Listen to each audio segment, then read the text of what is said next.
Alright, welcome back to Nick Lenz's Comic Corner Classic Less Known Classics. This episode number 2347 and episode number 2241. Got two Marvel trades here. One is the second to last trade discussed for this run. The other one is the last trade for this particular run. Alright, first up we have is Nova Volume 3, Secret Invasion. This book collects issues 13 18 of Nova Volume 4. And I say this is a penultimate because we have one left, the opening trade. And that's it for this series. Yep, that's simply it. Mostly put, of course, you have Dan and Lenny basically writing here with artwork by Wilton Ives and Jura Borges. The cover is by Alex Maleev and Paul Davidson and Francisco Matt Mela.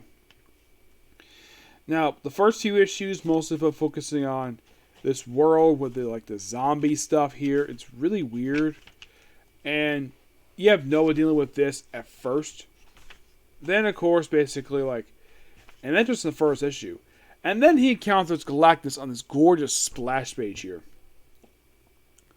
And apparently Galactus, and he tries to tell Galactus to stop, and, well, then Silver Surfer shows up. Yep.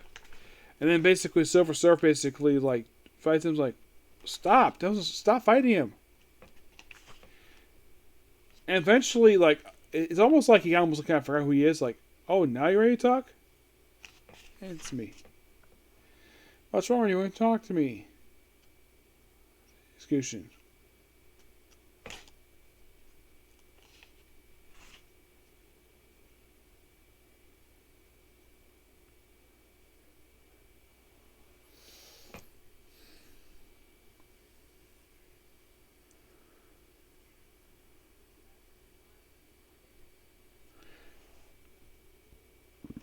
Yeah, of course, also basically is outlaw state of execution. Because apparently when Galactus showed up, because they're evacuating the planet, his ship basically interfered with the shields of their ships, and, well, he's able to fix it, and of course they leave anyways. And it's okay for a two-parter, and of course it wraps, actually a three-part wraps up with issue 15, he destroys the planet, and, well, then afterwards he counters the Brood. Yep, counters the Brood. Yep.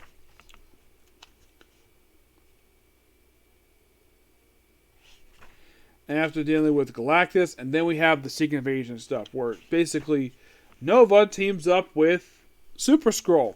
Yep. So they basically and of course he's there, and then of course he's attacked by Skrulls. Yeah, because they deal with a Secret Invasion in space. So then of course he goes to Earth, brings Super Skrull with him, and of course they see the invasion fleet, and of course Super Skrull basically turns on him, but nope, and he turns on his own people. And of course, Richard comes home, bringing him to his family. And then he goes to, of all places, Project Pegasus. Wow, this is something here.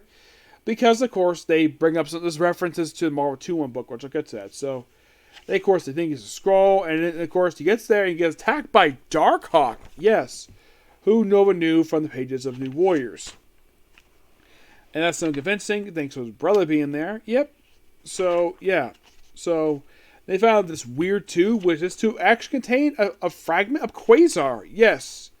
And of course, fighting Skrulls and World Mind. Basically, here's Quasar back in action again.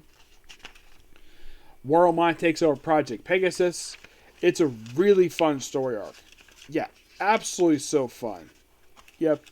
Quasar smash. It's so funny. Yep. I mean, you gotta love this story arc here.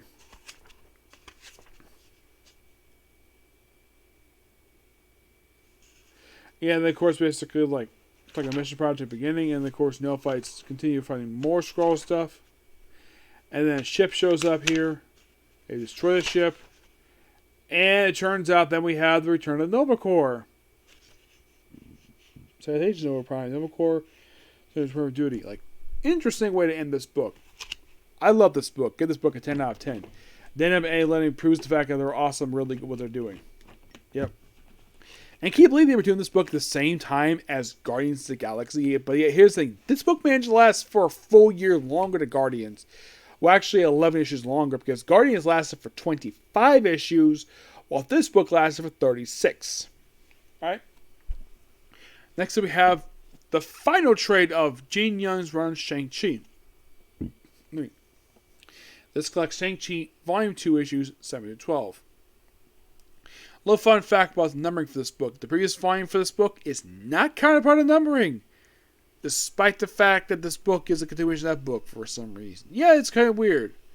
So, basically with this book, we're basically wrapping up the plot threads that go in this book. It's like issue 1. But we do so that basically the next book comes afterward, because I initially thought that Silver Surfer was going to continue after issue like 12. But no, it got canceled, relaunched as Shang-Chi and the Ten Rings. And then we have one shot called Shang-Chi, the Master of Ten Rings, and that's it. The whole thing of Ten Rings brought in here is just, well, not only said with that book, but it's also a promotional tactic for the Shang-Chi movie, which I have seen. That was actually really good. Shang-Chi's father here is a ghost, but he's not really a major player in here. Mostly put Shang-Chi versus his grandfather. Not his father, his grandfather. And, of course, basically fights a good fight. And just a really fun book. I thoroughly enjoy this. Jing Ling Yang does a great job writing Shang-Chi. Surprisingly, there was only one more trade left after this, which I've discussed already. I initially thought I reviewed this one already, but yeah, I did. Artwork in this book for the issue 7 is by OK Ren and Marcus Students 9 to 12. Yep. The cover is by Len Francis Yu with Sonny Gao on 7-11 and Remo Jr. Now, at one point, you actually have Shang-Chi in this album fighting his version from the 70s, which I thought that was really cool. Yep. This book is just really good. I thoroughly enjoyed this. Of course, the book is called Family of Origin. Yeah, and of course, we have the Jade Emperor and... Oh, yeah, 10 rings. Wait, are those rings from the Mandarin? No, these are completely different rings. Yes, the 10 rings. Which, for the most part, are based upon the movie version of this thing.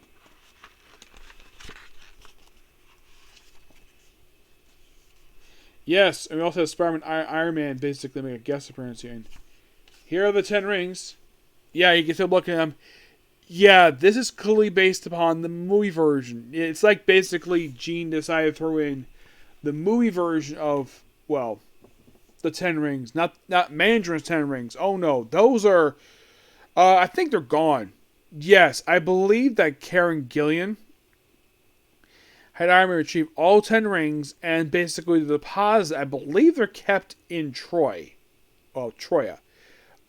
Basically the Techno City that Tony Stark built, which popped up only once after the initial story to Technopolis, which was in the Hulk vs. Iron miniseries, which has appeared since then. It's basically a city where its custodian is, of course, his brother Arno, except when Arno showed up again afterwards, he stopped wearing the armor, he just walked normally. It's kind of weird, to say the least. Yeah, but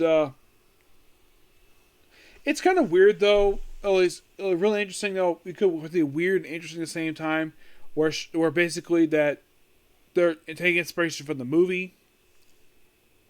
The movies are been out at this point in time, and my guess is probably the reason why it ended the 12 issues and the relaunch as Master of 10 Rings is probably because basically the book wasn't selling too well, because Marvel is seeing as they launch way too many titles, and I do mean way too many titles.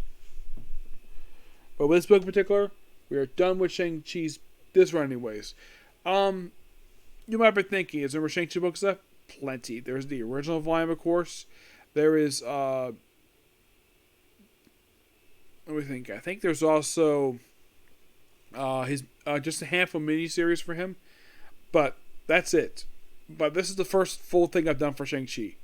But I'm done with reviewing Shang-Chi for the moment. I'll review his original book soon. I know there's an Epic collection for him, which collects up to 74 of his book, which look forward to reviewing that at some point. But yeah. Oh, by the way, this book also collects Marvel Identity, which they probably included it because it features Shang-Chi. Why not? Yep. So yeah, that's a particular view. I may get time to review time. Who knows? Okay, next video. Bye.